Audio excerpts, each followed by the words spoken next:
Mais uma vez eu digo shalom aos nossos que estão em sintonia conosco. Estamos às portas do Yom Kippur. Moshe, com sua eloquência, pronuncia sua poesia das mais contundentes, a demonstração, sua recomendação, que todos escutem, ouçam, prestem atenção às calamidades que vai acontecer para os que não puserem diligência em colocar como prioridade em suas vidas a mitzvot do Eterno. A Parashá Hazainu, escutem, ouça, nos permite uma profunda introspecção sobre escutar, ouvir as vozes que do Sinai até os dias de hoje. A voz teve origem dos céus. O próprio Hashem falando, ficaram gravadas. E muitos dizem que está ali no ar, correndo a voz do Eterno, visitando as vidas, os corações. Alguém deve ouvir, entender a mensagem. Há algo para fazer ou deixar de fazer? Levar em conta, se concentrar com muito esmero aquilo que o Eterno nos ordena fazer. Moshe passou 40 anos falando, dizendo, escutem a voz de Hashem. Agora, estava se despedindo. Mais uma vez ecoa sua voz no vastidão dos corações daquele deserto. Nesses 40 anos, 8 vezes subiu para estar intimamente ligado ao Eterno e ouvir a sua voz e trazer-nos do infinito para o finito. Palavras e mais palavras estão para quem está disposto a ouvir e colocar em prática. Nos lembra quando Adão se escondeu no Éden. O Eterno falou, onde estás? Pelo menos Adão lhe respondeu, a tua voz ouvi no jardim e escondi-me. Hoje, os que ouviram a voz do Eterno desfrutam de uma comunhão com Ele. Mas muitos que não ouviram, nem escutaram, permanecem no seu pecado, no seu erro, distanciado de todas as promessas do Eterno. Em nossa humilha nesta noite vamos nos ater em 4 aspectos. A grande canção de Moisés, nos seus últimos instantes de vida, nos manda ouvir, entender quais são as repreensões do Eterno nesses dias terríveis de confissão e techuvá às portas do Yom Kippur. Nossa primeira colocação, os textos que abrangem a meditação de hoje, que eu escolhi, está em Deuteronômio 32, 29 a 39, e a leitura destes textos, destes passuques, diz o seguinte, porque são gente falta de conselhos e nele não há entendimento. Quem dera a eles fossem sábios, que isto entendessem e atendessem para o seu fim. Como poderia ser um só perseguisse 1000 e 2 fizesse fugir 10.000? Se a sua rocha os não vendera e o Senhor os não entregara? Porque a sua rocha não é como a nossa rocha, sendo até os nossos inimigos juízes disso. Porque a sua vinha é a vinha de Sodoma e dos campos de Gomorra, e as suas uvas são uvas venenosas, cachos amargos tem. O seu vinho é ardente, veneno de serpentes e peçonha cruel de víboras. Não está isto guardado comigo, zelado no meu tesouro? Minha é a vingança e a recompensa, ao tempo que resvalar o seu pé, porque o dia de sua ruína está próximo, e as coisas que lhe hão de suceder se apressam a chegar. Porque o Senhor fará justiça ao seu povo, e se compadecerá dos seus servos, quando ouvir que o poder dele se foi, e não há preso nem desamparado. Então dirá: onde estão os seus deuses? A rocha em quem confiava, de cujo sacrifício comiam gordura e de cujas libações bebiam o vinho. Levantem-se e vos ajudem, para que haja para vós esconderijo. Vede agora que eu sou, e mais nenhum Deus há além de mim. Eu mato, eu faço viver, eu firo, eu saro, e ninguém há que escape da minha mão. A leitura de Deuteronômio 32, 29 a 39. Porque são gente falta de conselhos, e nele não há entendimento. Quem dera eles fossem sábios, que isto entendessem e atendessem para o seu fim. Quem não ouve e não presta atenção, não é sensível à voz do Eterno, permanece ignorante.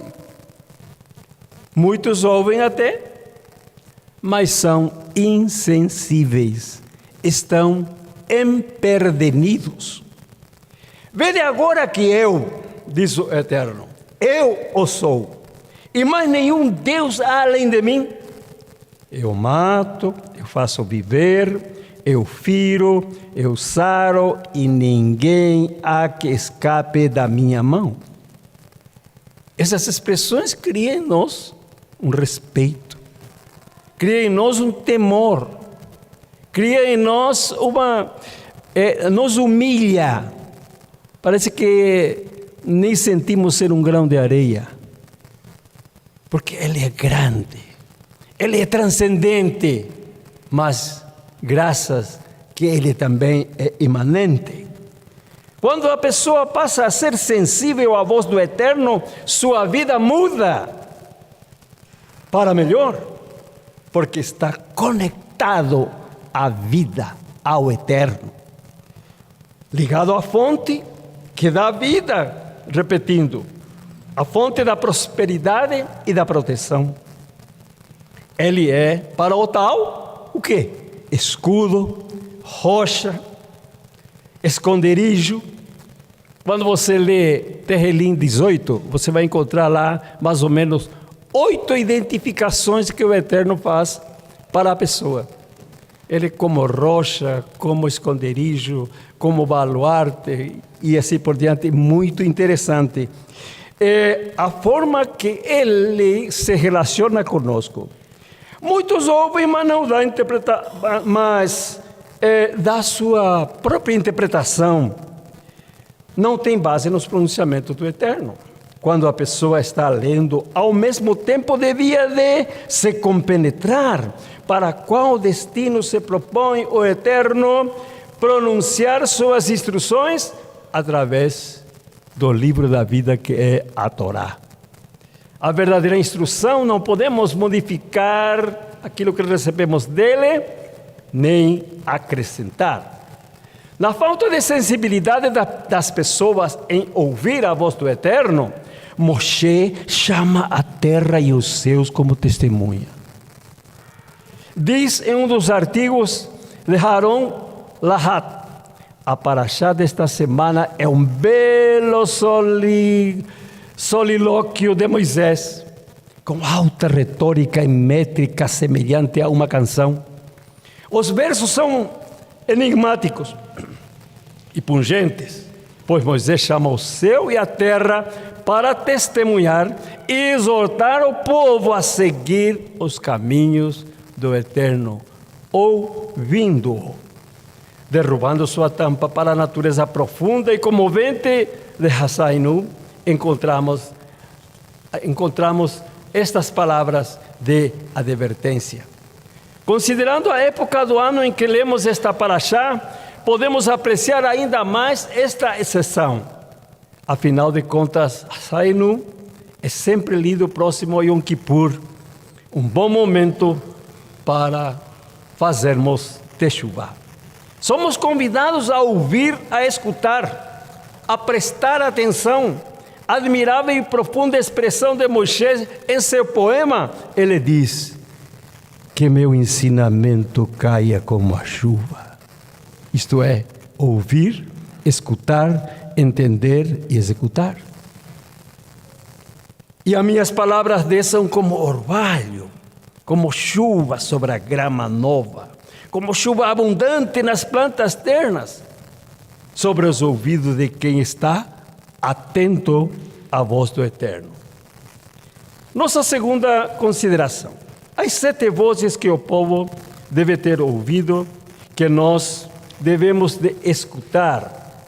Rabbi Kaplan, em seu livro Bahir, o livro da iluminação, comenta sobre 7 vozes que o Eterno pronunciou sobre a sua natureza, sobre a sua criação. Falou dos céus sobre a terra dos viventes. Davi comenta estas 7 vozes. Primeiro, qual o significado do versículo de Êxodo 20:15? E todo o povo ouviu as vozes. São essas vozes sobre o qual falou o rei Davi. Está, portanto, escrito no Salmo 29:3, a voz de Deus está sobre as águas. O Eterno troveja. Nada que venha suplantar o poder de sua voz. Então, vamos ouvir uma voz que faz a natureza tremer, a terra e todos os reinos. Quem pode não temer quando os céus relampejam com seus poderosos raios e trovões?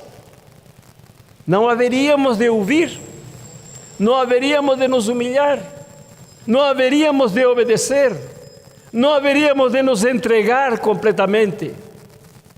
A segunda voz, Salmo 29:4. A voz de Deus vem com força. A respeito disso está escrito em Isaías 10:13, pela força da minha mão fiz isso. Similarmente está escrito em 48:13 de Isaías, também a minha mão fundou a terra. Nada foi criado por si mesmo. Tudo tiveram origem pela sua força, feita pelas suas mãos. É o poder das suas palavras. E o poder de suas palavras. Não nasceu de qualquer ideia evolucionista. Tudo foi criado por Hashem. A terceira voz que Davi cita, Salmo 29:4, a voz de Deus no esplendor. Sua obra é esplendor e majestade. A sua justiça permanece para sempre. Ninguém pode colocar defeito, porque Ele é perfeito. Só observar, ouvir e executar com humildade suas ordens. Para isto fomos chamados, porque Ele é brilho, intenso, fulgor, magnificência, grandeza incomparável. A quarta voz diz, no Salmo 29:5, a voz de Deus despedaça os cedros. A natureza, até o reino vegetal, ouve sua voz. Não suporta e se despedaça cedros e ciprestes. E o homem, na sua vaidade e orgulho, prefere seguir o que ele acha. Mas eu acho, o achismo do homem só deturpa, mas a natureza e a criação, até eles que não têm o livre-arbítrio que nós temos, estão sujeitos ao Eterno, obedecem a sua voz. A quinta voz foi do Salmo 29:7. A voz do Eterno lança chispas de fogo. Isto é que faz a paz entre a água e o fogo. Lança o poder do fogo e o impede de secar a água, impede também de a água o extinguir. O homem não tem poder sobre o fogo, a água, o vento, e existem muitas outras coisas sobre as quais o homem não tem poder. A sexta voz, Salmo 29:8.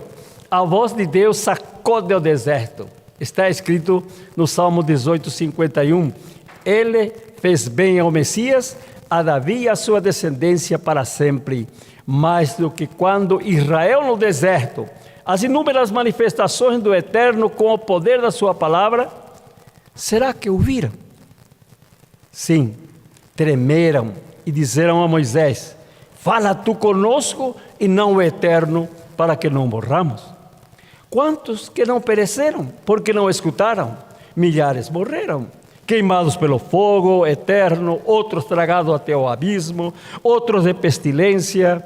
Isto nos serve de alerta. Vamos abrir nossos ouvidos e ouvir, escutar a voz que nos adverte. A sétima voz, Salmo 29, 9, voz de Deus faz criar corças, descasca as florestas, e em seu templo todos dizem glória. Está, portanto, escrito no Cântico dos Cânticos 2,7, eu as abrigo por um jumento, ó filha de Jerusalém, com as hostes e com as corças do campo. Ensina que a Torá foi concedida com 7 vozes, em cada uma delas o mestre do universo revelou-se a elas e elas viram. Está escrito, e todo o povo viu suas vozes. Davi citou aqui a voz do Eterno sobre a natureza. Davi mencionou 7 expressões divinas, mas quando o Eterno desceu no Monte Sinai, com seu espantoso séquito, a terra tremeu. Sua voz se fez ouvir para 70 nações. Mesmo assim, muitos não ouviram, se rebelaram contra o santo bendito seja. Moisés fez ecoar sua canção para que se ouça a voz do Eterno. Qual é a recomendação? Não endureçais os vossos corações, assim como na provocação e como no dia da tentação no deserto. Nossa terceira meditação, Azainu e sua mensagem proferida por Moisés e as canções. Azainu compreende basicamente a canção de Moisés sobre as horríveis tragédias e suprema alegria que constituirá a futura história do povo judeu. Embora não seja uma obra clássica em rima e música, a canção de Moisés mescla o que seriam ideias disparatadas numa bela sinfonia de pensamento. Ela expressa o reconhecimento de cada aspecto da criação e tudo aquilo que Deus faz, passado, presente e futuro. De alguma forma, se integra em perfeita harmonia, embora com nosso limitado entendimento humano, nem sempre reconheçamos como tal. Moisés chama os céus e a terra que sejam testemunha do que, se o povo judeu ou nós pecarmos, mostrarmos ingratidão para com o Eterno, pelos muitos favores maravilhosos que nos concedeu, seremos punidos. Ao passo que, se permanecermos fiel à Torá e ao Eterno, receberemos as maiores bênçãos. Mesmo que o povo judeu se disperse, Deus garante nossa sobrevivência e redenção ao final para o recolhimento de nossa diáspora. Esta porção conclui com Deus ordenando a Moisés que suba no Monte Nebo, de onde terá uma vista da terra de Israel, e então morrerá. Há 10 shirot, ou canções proféticas, das quais a Azainu é a quarta. Adão recitou a primeira shirá em Gar Eden. Ele compôs Mimor Shir Lehou HaShabbat, uma canção, um poema para o Shabbat, no qual louvou a grandeza do Shabbat.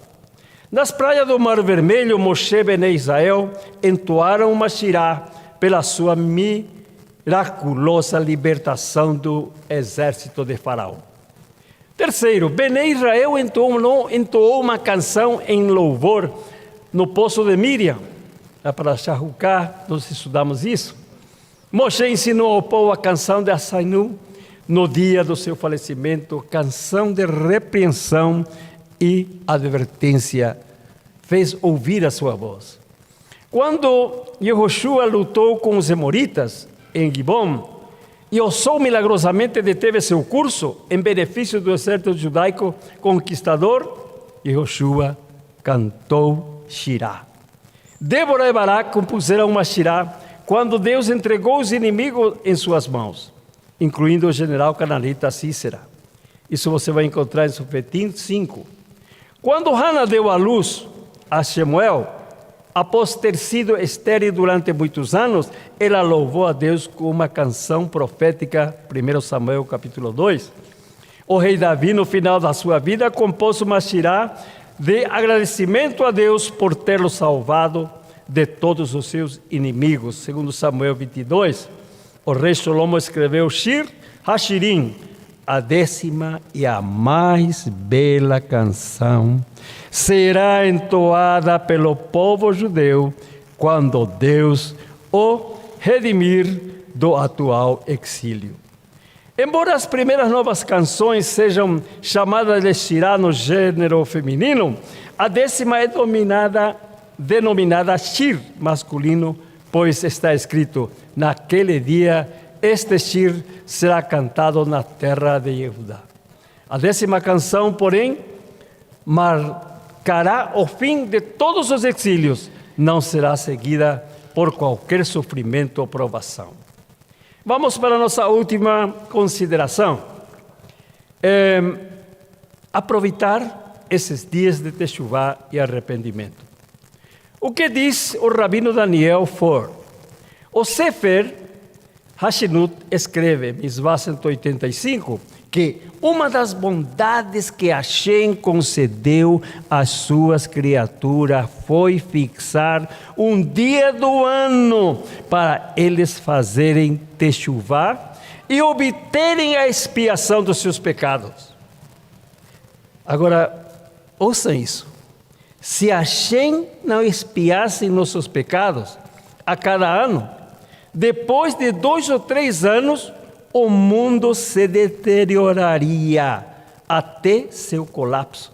Por este motivo, Hashem, com sua infinita visão e sabedoria, achou por certo fixar um dia no ano para a expiação dos pecados. O Yom Kippur é um dia de grande bondade. Devemos nos alegrar muito com este presente de Hashem, que traz a expiação de nossas falhas por meio da Teshuvá. Rabi Israel Misalanter escreve em uma de suas cartas que o Yom Kippur é um dia excepcional para o perdão e a capará, que é a expiação dos pecados. Ele cita também que os nossos sábios disseram no Talmud final tratado Ta'anit, que não existirão dias melhores para o nosso povo como o Yom Kippur. Não há nada melhor do que este dia, se soubermos nos preparar devidamente, consertando nossos atos. Isso porque Yom Kippur traz o perdão juntamente com a Teshuvá que fazemos. Fazer Teshuvá significa arrepender-se, abandonar o pecado, tomar boas resoluções para o futuro.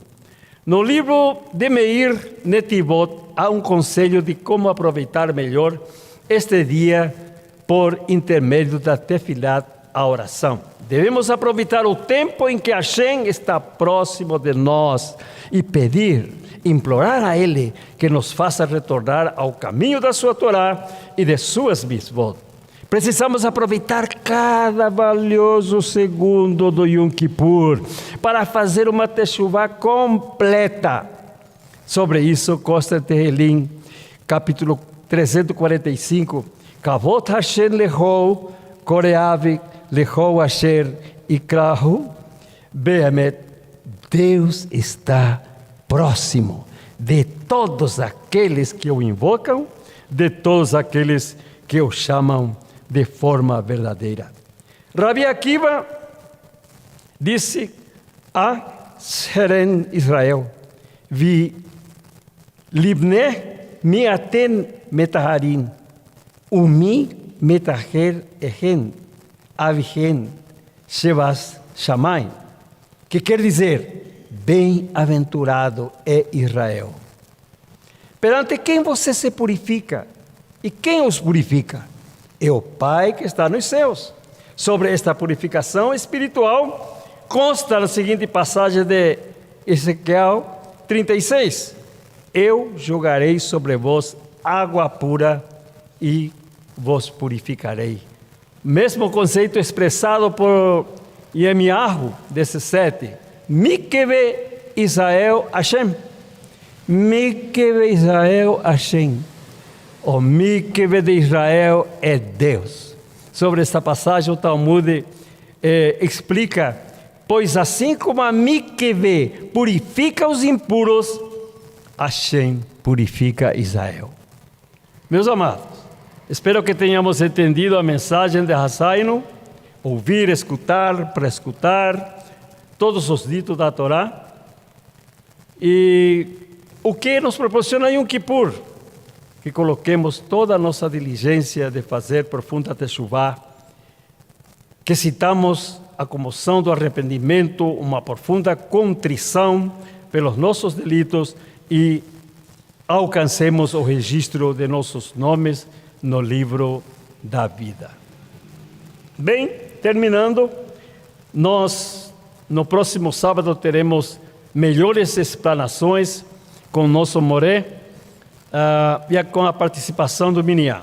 Agradecemos a participação e o comentário de nossos amados no chat. Que sejamos alvejados com as bênçãos de Hashem. Tenho dito, Yohanan Shaul.